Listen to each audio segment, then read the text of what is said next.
April 1st, 1936, Paris. Why hadn't she noticed the postmark? The excitement of thinking her Bulgarian stamp had finally arrived had been the reason.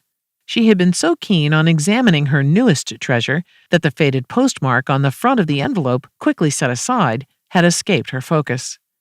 The brown handwriting was faded and nearly illegible until she slipped it under her magnifying glass and turned on an overhead table lamp.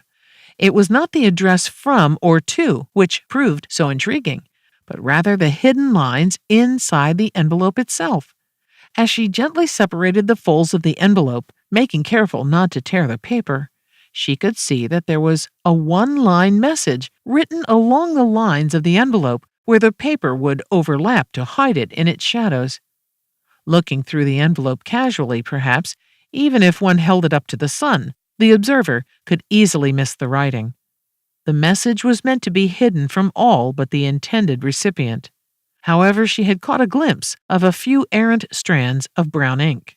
They slipped ever so slightly below the doubled edges of paper. The lagging tail of the Y and the loop of the G were the first to catch her attention. She flattened out the inside of the envelope using a tissue to separate the oils of her fingers from the surface of the paper. She did not dare mar or blur the old ink. The handwriting was beautiful, and although one might attribute such a practiced style to a female, she knew that men in this era wrote as elegantly as women. She discovered that the message contained 4 lines in total, each especially succinct. She did not assume was due to the limited distance or depth of each fold. That would be too obvious. The sections of the message might have been designed concisely to avoid any confusion on the part of the reader. The first 3 lines made no sense. Only the meaning of the 4th was straightforward, lending itself to no misinterpretation. However, she had no way of knowing which line was meant to be read first, so she wrote them down as she viewed them, following along the edges clockwise. The true meaning of the bit of prose, which she had yet to determine, depended upon how the envelope was turned. Right to left to right, where to start? She held the envelope up as one might do when receiving a letter in the mail. This seemed most logical. The first nonsensical line read, "Beyond, tick and talk." The second, "Birds do flock." The third appeared to be giving directions and time.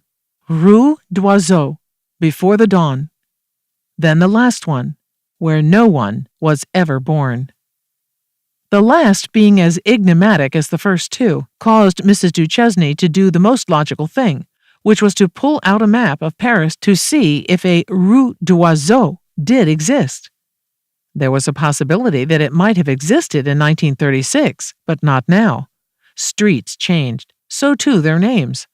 However, in Paris, where entire neighborhoods disappeared during the Haussmann era, streets dug up and otherwise widened. It seemed likely Rue d'Oiseau might be, like the meaning of this message, lost in the past. With that worry to fuel her search, the excitement of finding it was overwhelmingly satisfying.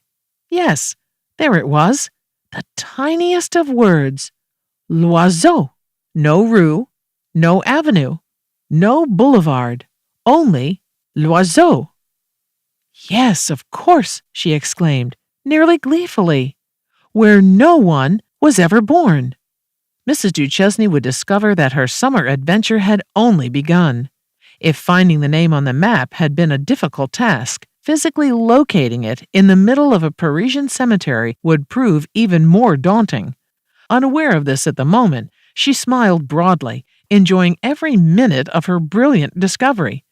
This was even better than the stamp. This was a new mystery for her to solve. Perhaps the Bulgarian stamp, forgery or not, had served its intended purpose, providing her with what would become a most delightful quest. With Louis planning to leave upon his grandes vacances in only a matter of days, and with 5 weeks alone in Paris by herself, this could be exactly the excitement she needed. A little tonic to wake up the old sleuthing senses. "Yes," she purred, "exactly what I needed."